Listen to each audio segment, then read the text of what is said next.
Bismillahirrahmanirrahim. Assalamualaikum warahmatullahi wabarakatuh.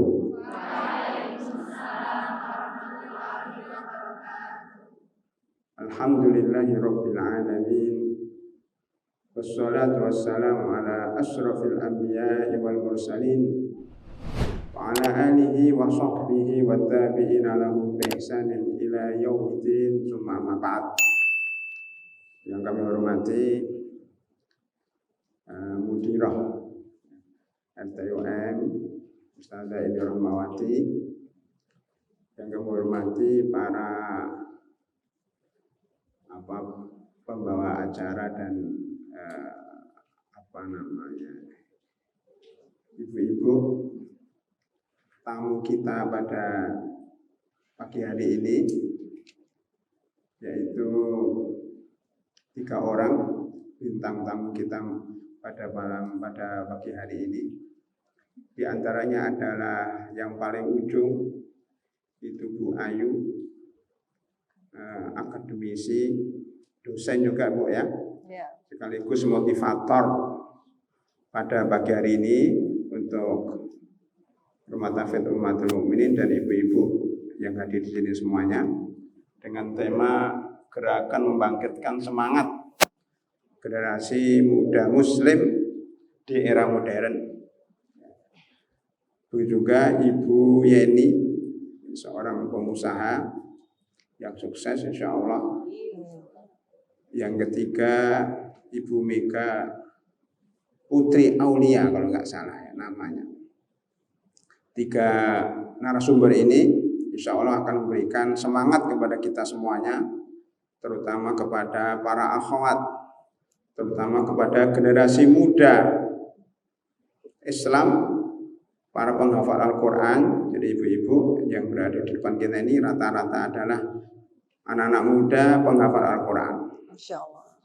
Insya Allah mereka adalah orang-orang yang kita harapkan menjadi generasi penerus yang akan membina umat dan bangsa, terutama kepada para wanita. Mereka hari-hariannya adalah menghafal, mempelajari Al-Quran, mempelajari syariah. Tetapi mereka masih belum banyak pengalaman di luar pondok. Mereka belum banyak pengalaman berinteraksi dengan orang-orang luar. Maka perlu diberikan motivasi. Bagaimana sih kalau kita sudah keluar dari pesantren? Bagaimana kalau kita sudah berkeluarga? Bagaimana menjadi pebisnis? Ya. Jadi para akhwat penghafal Al-Quran juga tidak bertentangan untuk berbisnis dari rumah, dari internet. Ya. Berbisnis hal-hal yang halal, halalan thayyibah untuk menunjang kegiatan belajar mengajar, untuk menunjang keluarga juga tidak dilarang, sebagaimana dilakukan oleh ibu-ibu yang bertiga di depan kita ini. Jadi inti daripada acara ini adalah menggerakkan, memberikan motivasi kepada para akhwat agar semangat dalam hidup, dan untuk menjelaskan bahwa Al-Quran bukan sekedar dibaca, bukan sekedar dihafal, tetapi harus dipraktekkan dalam kehidupan sehari-hari. Nah, ibu yang narasumber bertiga ini punya pengalaman yang panjang dalam kehidupan mereka. Semua masing-masing dari ketiga narasumber ini sudah berhasil dalam bidangnya. Bu Ayu berhasil dalam bidang motivator dan akademis dan sudah jadi dosen kalau tidak salah. Bu Yeni berhasil dalam bidang bisnis, kemudian Bu Mega Putri Aulia berhasil dalam bidang karir sebagai pemain sinetron dan film. Mungkin sudah makan asam garam dunia hiburan luar biasa. Maka kenapa beliau hadir di sini? Karena saya teringat dengan hadis yungqadu urul islami urwatan, dan dilengkapi oleh athar Ibnu Abdullah Umar bin Khattab radhiyallahu anhu. Beliau mengatakan bahwa Islam ini akan tercapek-capek bagi yang berada dalam Islam tetapi tidak tahu jahiliyah. Man lam ya'riful jahiliyah. Man nasya'a fil islami la ya'riful jahiliyah. Siapa yang hidup di dalam Islam tapi tidak tahu jahiliyah. Di dalam Al-Qur'an banyak sekali disebutkan antara Islam dan jahiliyah. Islam dan jahiliyah. Ada cerita bagaimana keberhasilan para nabi, keberhasilan orang-orang yang membela kebenaran dan kehancuran orang-orang yang jahat dan syirik. Ya, ada tauhid, ada syirik. Ya. Jadi barang siapa wa may yu'min billahi, jadi orang yang beriman kepada Allah, ya, kemudian dia menjauhi orang-orang yang menyembah selain Allah, maka berarti dia telah memegang tali yang kuat. Walaqad ba'asna fi kulli ummatin rasulan an ibudullah wastanibut taghut. Kami telah mengutus semua rasul sebelum kalian menyeru, ada dua seruan, yaitu menyeru untuk menyembah Allah dan menjauhi taghut. Jadi menyembah Allah dan menjauhi taghut artinya mengamalkan Islam dan menjauhi jahiliyah. Jadi kita itu tahu kenikmatan Islam kalau tahu kesengsaraan jahiliyah. Jadi yang paling mungkin di antara kita yang paling tahu kenikmatan dalam Islam mungkin dalam hal ini adalah Bu Mega Putri Aulia. Itu Mbak ya, lebih baik saya katakan Mbak. Karena teh ya. Karena umurnya masih jauh di bawah saya. Kalau nggak salah 30 sekian tahun ya. Mau 40 belum nyampe kan. Mau. Kelahiran tahun 83 jadi masih muda. Beliau paling berpengalaman bagaimana dunia gemerlapnya artis di situ kan, gemerlapnya hiburan di ibu kota. Beliau sudah malang melintang. Puluhan sinetron dan puluhan film sudah dibintangi beliau. Bahkan beliau pernah menjadi putri Indonesia. Kita semuanya putri. Tapi beliau khusus putri Indonesia. Masya Allah. Beliau ini terinspirasi untuk berhijrah memakai hijab ya, untuk membahagiakan suaminya kalau nggak salah ya. Pada hari ulang tahun suaminya beliau memberikan surprise ya. Jadi hadiah untuk suaminya yaitu menggunakan hijab. Saya teringat dengan seorang sahabiyat. Saya kok lupa tadi nyari sahabiyat ini. Ini perlu ditiru Bu, perlu ditiru seorang sahabiat. Dulu dia muslimah. Kalau nggak salah Ummu Sulaim. Beliau itu dilamar laki-laki.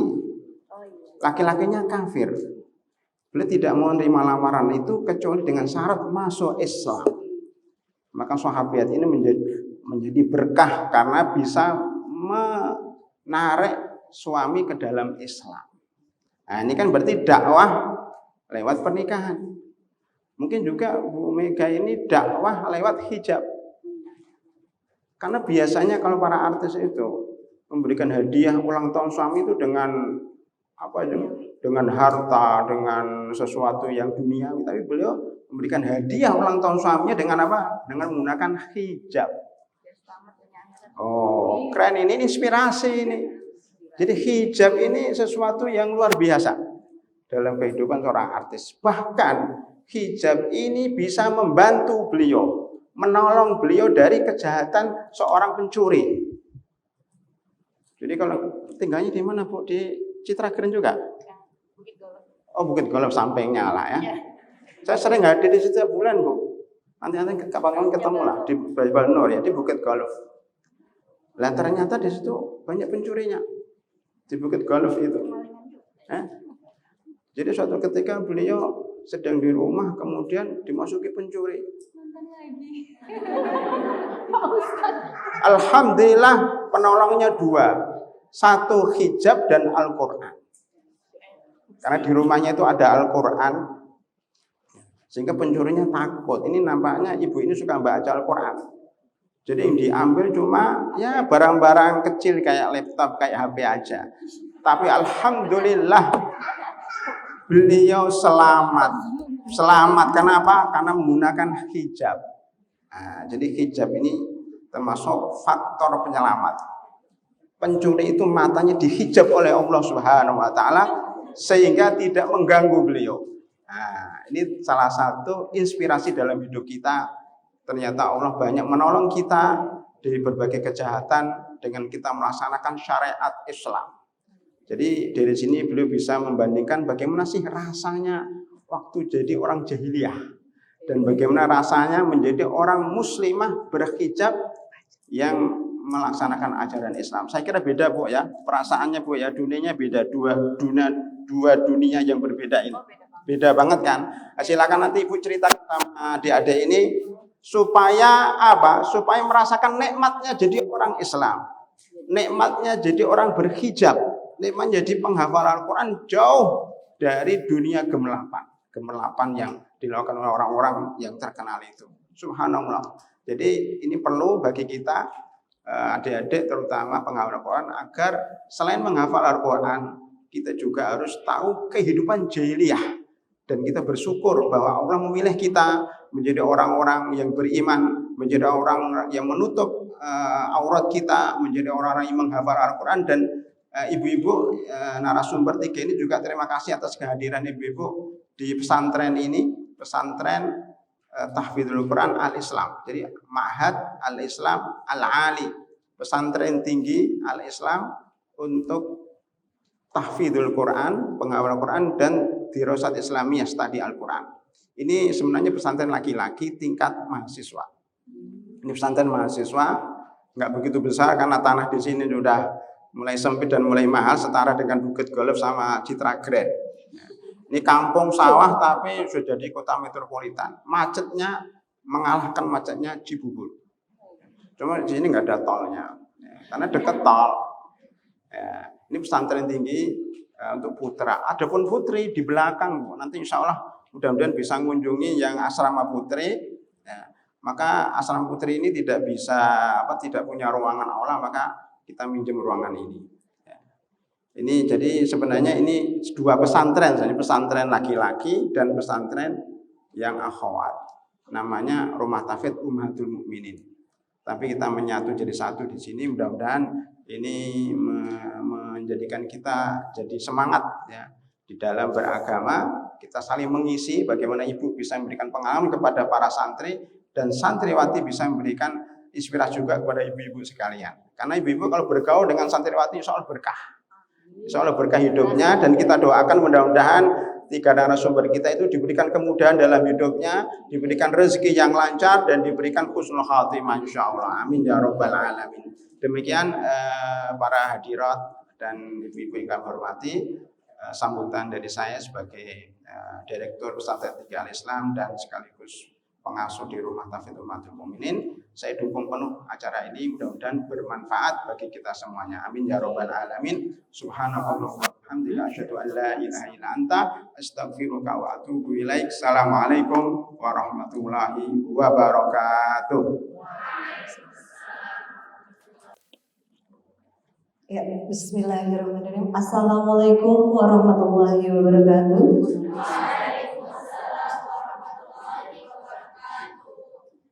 Ya, sekali lagi biar tambah semangat, boleh pantun sedikit? Boleh pantun? Buah duku, buah kedongdong. Cakep. Cakepnya mana?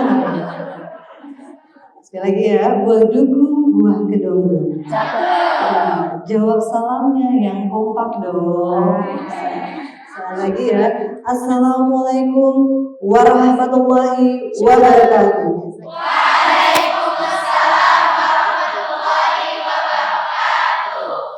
Ya, luar biasa, masya Allah, cantik-cantik, manis-manis ya, soleha-soleha insya Allah. Amin, masya Allah. Alhamdulillahirrahmanirrahim. Wa bihi nasta'inu ala umuri dunya wa din. Wassalatu wassalamu ala asrofil anbiya'i wa mursalin wa ala alihi wa sahbihi ajma'in. Amma ba'du.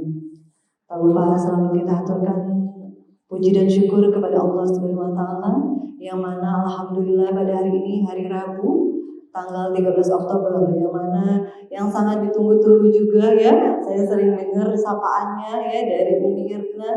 Mana nih kapan offline-nya? Alhamdulillah dengan izin Allah saya beserta teman-teman bisa hadir pada pagi hari ini.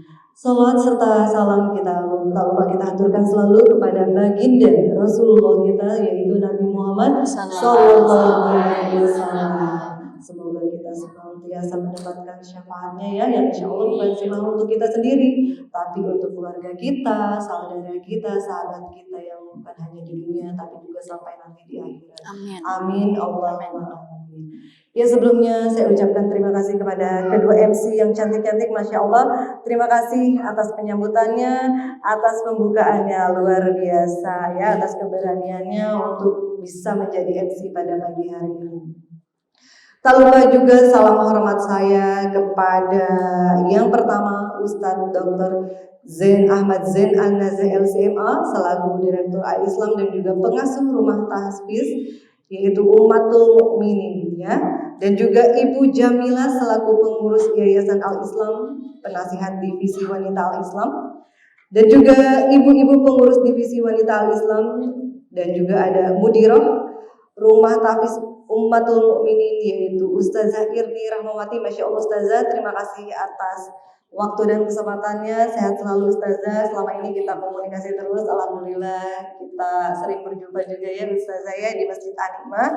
Dan juga para tamu undangan sekalian dan juga para santriwati, tak lupa juga para narasumber kita yaitu Ibu Hajah Yeni Mardin ya, teman-teman bisa memanggilnya Bunda, dan juga ada Teh Mega Putri Aulia SE ya, juga senang dipanggil Teh Mega ya. Masya Allah, yang akan memberikan inspirasinya untuk teman-teman, motivasinya ya, sebagaimana tema kita yaitu gerakan membangkitkan semangat generasi muda muslim di era modern. Tak lupa juga kita menyapa diliput langsung dari Masjid An-Nikmah TV ya, dari An-Nikmah TV, Masya Allah semoga menyimak juga, dan juga dari Al-Islam Channel ya. Semoga kita dimudahkan oleh Allah Subhanahu wa taala acara kita pada pagi hari ini. Maka dari itu izinkan kita buka sekali lagi dengan membaca basmalah. Bismillahirrahmanirrahim. Ya baik teman-teman sekalian, perkenalkan nama saya Ayu Sri Wahyuni. Teman-teman bisa panggil saya Ayu, yang mana tadi profilnya sudah disebutkan oleh Ustadz. Kedatangan kita kemari tentunya tak lupa juga untuk selalu memberikan motivasi kepada teman-teman yang alhamdulillah tentunya dengan rasa syukur, rasa bahagia. Sebagaimana kita tahu generasi milenial pada saat ini memang sangat perlu kita asah. Kenapa? Di situasi pandemi ini tentunya teman-teman bukan hanya dilatih untuk bisa bangkit ya, tapi teman-teman harus banyak melakukan perubahan. Apa itu? Ya, tentunya terkait dalam public speaking ya. Di sini kita akan belajar tentang cara untuk memberanikan diri untuk bisa berbicara depan umum ya, karena namanya public speaking. Artinya yaitu seni memberikan informasi, berkomunikasi dengan cara tujuannya untuk mempengaruhi orang lain, tentunya mempengaruhinya dengan hal-hal positif ya. Lalu dengan memberikan edukasi, ilmu, pelajaran ya, memberikan opini, menyelesaikan suatu masalah, ataupun untuk menjalin suatu hubungan atau relasi ya. Itu jadi public speaking adalah apa tadi? Seni berbicara di depan umum ya. Nah, tentunya seni ini perlu ada suatu latihan ya. Latihannya apa sih Bu? Gitu ya. Di sini teman-teman ada yang sering berlatih ataupun berani berbicara depan umum? Berani ya. Nah, tentunya semua itu harus melalui proses latihan. Bukan cuma bakat ataupun minat, tapi betul-betul public speaking itu dilatih ya. Jangan pernah teman-teman merasa, oh saya tidak ada bakat. Tidak ada bakat di public speaking, tidak ya, tidak seperti itu. Jadi public speaking itu bisa kita latih, kita bangun. Lewat apa? Buktinya teman-teman berdua di sini yang tadi menjadi MC ya, ustazah ya, teman-teman juga ya dari RTUM ya, itu semua perlu latihan ya, memberanikan diri. Yang pertama adalah percaya diri. Nah, percaya diri ini dimiliki oleh siapa aja ya. Percaya dirinya Bu Ayu misalnya, oh saya misalnya harus menggunakan outfit yang nyaman misalnya. Nah, teman-teman laksanakan itu, karena percaya diri itu harus dibangun dari diri sendiri. Ya, percaya diri boleh sambil mencatat ya, silahkan. Nah, Jadi percaya diri ini harus kita bangkitkan. Setiap orang tipenya berbeda-beda. Ada yang percaya dirinya mungkin dia lebih senang untuk bisa menguasai dirinya, untuk bisa pergi ke toilet dulu deh, atau minum dulu itu boleh. Atau ada juga yang sukanya relaksasi dulu. Relaksasi misalnya ada peregangan, tarik nafas, is okay ya. Karena memang dalam ilmu komunikasi ada satu istilah mengatakan if you don't know communication, you can don't know anything. Kenapa? Karena dalam komunikasi, kalau kita tidak tahu artinya komunikasi, kita tidak akan mengerti apa saja. Nah, terkait hal ini tentunya dalam ilmu agama juga ada. Kenapa? Dalam ilmu agama juga kita harus bisa public speaking atau komunikasi.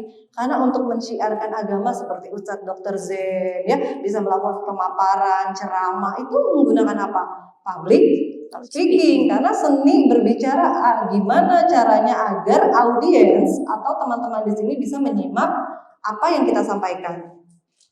Jadi bukan hanya menggugurkan tugas dan tanggung jawab, saya tugasnya berbicara nih di depan umum. Saya berbicara nih di depan khalayak, setelah itu sampai ke teman-teman gimana nanti, bukan seperti itu. Tapi tugas kita setelah sampai itu bisa diterima. Itulah public speaking dalam ilmu komunikasi.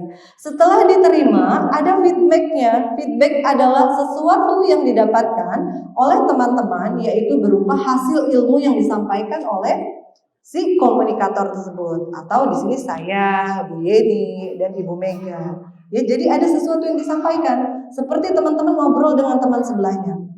Kira-kira teman-teman bercerita apa yang ingin teman-teman sampaikan. Kira-kira teman-temannya itu respon enggak? Tapi kalau temennya bingung, tandanya teman-teman di sini belum melaksanakan public speaking yang baik dan benar. Apa yang bisa mempengaruhinya? Pertama, kosakata. Mungkin kosakatanya, aduh teman ini kurang jelas ya. Teman-teman mungkin kurang jelas dalam menyampaikan kata per kata. Ada juga intonasi. Mungkin terlalu flat, datar sehingga temannya kurang nyaman dan juga tidak masuk ke dalam pola pikirnya, sehingga ada miscommunication ya. Nah, selain itu dengan belajar public speaking, tentunya kita dapat menghasilkan suatu karya. Apa saja karyanya? Misal ya, di sini mungkin teman-teman ada yang punya bakat, misalnya bakat melukis, memasak ya. Tapi kalau teman-teman tidak menyampaikan, tidak timbulkan lewat suatu pemaparan atau komunikasi, menyampaikan promosi gitu ya, istilah iklan, itu tidak akan tahu. Saya tidak akan tahu di sini teman-teman bisa memasak, bisa melukis, ataupun bisa menghafal Quran. Nah, maka dari itu teman-teman perlu publikasikan lewat apa? Lewat teknik public speaking tadi ya, seni berbicara. Di sini teman-teman mungkin saya rasa sudah pinter-pinter ya, pandai-pandai ya belajar di rumah Pondok Tahfiz Ummatul Mukminin ya, masya Allah, seger-seger luar biasa, masih muda-muda ya. Mudah-mudahan kehadiran kita di sini bisa menginspirasi teman-teman semua, terutama di era milenial globalisasi saat ini. Ya, tentunya kita berperang dengan teknologi. Jadi saya harap teman-teman di sini mulai bangkit. Setelah dari sini, dari pondok kita mau ngapain? Dicatat, beranikan diri. Makanya kuncinya pertama adalah apa tadi? Percaya diri. Diyakinkan bahwa saya mampu, insya Allah saya bisa. Ya, saya bisanya mengajar bun kan gitu ya. Boleh mengajar. Ingat ya, mengajar itu kita menyampaikan informasi kepada audiens, kepada murid kita. Jangan sampai kita hanya menunaikan tanggung jawab untuk mengajar, tapi audiens atau murid kita tidak paham apa yang akan kita sampaikan, apa yang kita maparkan, apa yang kita ajarkan. Nah, itulah kekurangannya. Kita dapat pahala 10 untuk mengajar. Ada 100 ketika diterima. Padahal bisa diambil secara berbarengan. Tapi ketika murid-murid tidak bisa menerima apa yang kita sampaikan, 100-nya dapat nggak? Nggak dapat. Padahal bisa didapatkan secara bersamaan. Kita cuma punya 10 karena kita sudah melempar tanggung jawab, melakukan tanggung jawab dengan memberikan materi. Tapi kita kehilangan 100-nya. Yaitu jariah informasi, jariah ilmu yang kita bisa tularkan dari generasi-generasi muda saat ini. Ya, jadi public speaking itu modal utama kita saat ini ya teman-teman ya. Jadi teman-teman sekarang kalau setiap ada Zoom seminar ataupun ada seminar-seminar seperti ini, diusahakan berani untuk memaparkan pendapat, untuk bertanya, untuk jadi MC, untuk bisa memaparkan opini. Itu boleh sekali. Itu melatih public speaking kita sehingga teman-teman itu siap mentalnya untuk bisa berbicara di depan umum. Ingat, public speaking itu punya siapa aja. Ada pertanyaan satu, Bun, gitu ya, saya itu biasanya grogi gitu ya. Kalau setiap public speaking pegang mic saya grogi. Ingat ya kata kuncinya, grogi itu milik semua umat, semua manusia di muka bumi ini termasuk saya, Ibu Yeni, Ibu Mega yang setiap hari mungkin sering nongol di depan TV, itu pasti ada rasa groginya. Yang bisa mengalahkannya itu kita sendiri. Kita harus cari tahu, saya lemahnya di bagian apa.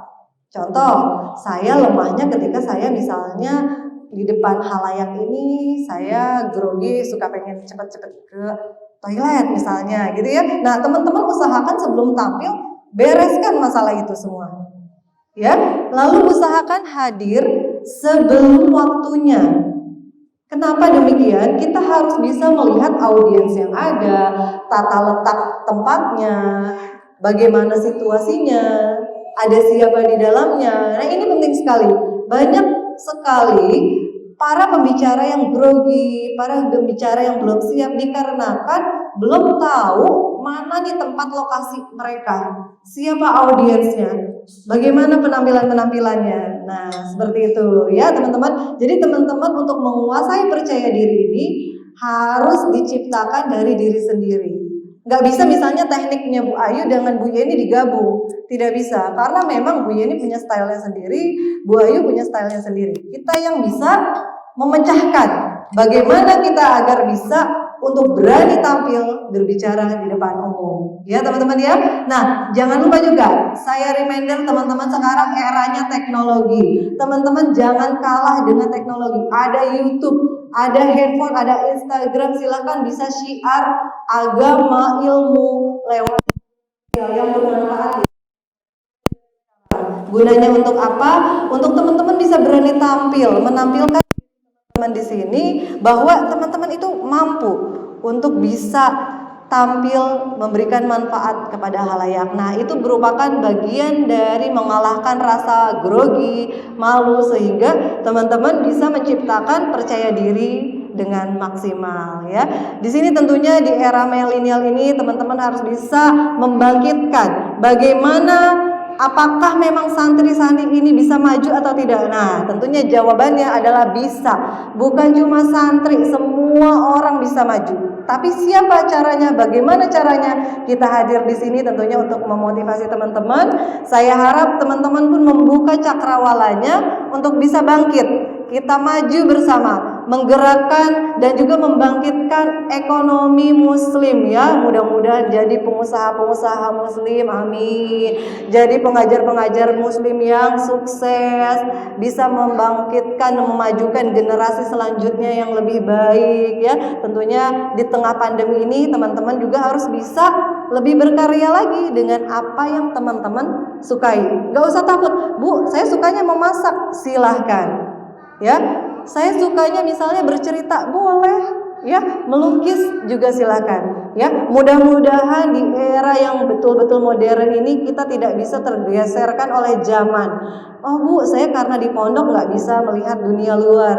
It's okay, di pondok itu kita bisa menghasilkan karya. Lewat apa yang tadi saya sebutkan, hobi-hobi ya, hobi-hobi teman-teman bisa teman-teman ciptakan dengan semua cara kita bisa lakukan. Yang penting kuncinya tadi apa? Belajar public speaking ya. Belajarnya lewat apa? Tenang ya, ada temennya bisa sambil ngobrol, direkamin temennya, belajar untuk bisa tampil di depan umum ya. Jadi banyak sekali cara yang bisa kita lakukan ya. Nah, tentunya triknya selain percaya diri adalah tadi latihan ya. Setelah latihan adalah gerakan tubuh. Nah, teman-teman biasanya grogi itu datang ketika gerakan tubuh kita itu tidak ada. Ya, jadi teman-teman usahakan untuk bisa melakukan gestur. Gestur adalah suatu kegiatan mimik ataupun gerakan-gerakan yang dilakukan oleh anggota tubuh. Gestur itu ada yang positif dan negatif. Hindari yang negatif. Apa sih Bu negatif ya? Negatif itu gerakan-gerakan seperti misalnya megang-megang baju ya. Biasanya kalau yang nggak pakai jilbab mungkin megang-megang rambut atau gerakan tangan-tangan yang sekiranya menunjukkan bahwa diri kita sedang grogi. Nah itu dihindari. Itu namanya gestur yang negatif. Kenapa? Karena itu bisa menyebabkan tingkat grogi kita lebih meningkat. Hindari gerakan-gerakan negatif. Siapa yang bisa tahu? Diri kita sendiri. Kira-kira kita grogi apa enggak gitu ya. Lalu yang kedua, gestur yang positif. Gestur positif seperti gerakan tangan saya ya. Lalu mimik wajah. Mimik wajah itu citra gestur yang positif. Ingat ya, senyum, tatapan mata saya dari ujung kiri ke ujung kanan, itu seolah-olah menyapa teman-teman di sini. Ini adalah gestur yang positif. Ya, usahakan teman-teman bisa melaksanakannya, bisa berlatih lewat mana? Tadi udah disebutkan ya, lewat pidato, memberikan opini, menjadi MC ya. Dengan adanya interaksi juga bisa ya, misalnya ngobrol dengan ustazah, ustadz atau dengan rekan-rekan lainnya. Baik, mungkin demikian untuk public speaking ya. Saya harap teman-teman di sini bisa sambil latihan ya, karena latihan itu sangat penting ya. Bukan sekali lagi bakat ataupun minat ya. Jadi public speaking itu betul-betul harus kita latih ya. Ada yang bilang, Bu, saya nggak ada bakat. Bukan masalah bakat ya. Public speaking itu bisa dilatih, tapi semua harus bisa.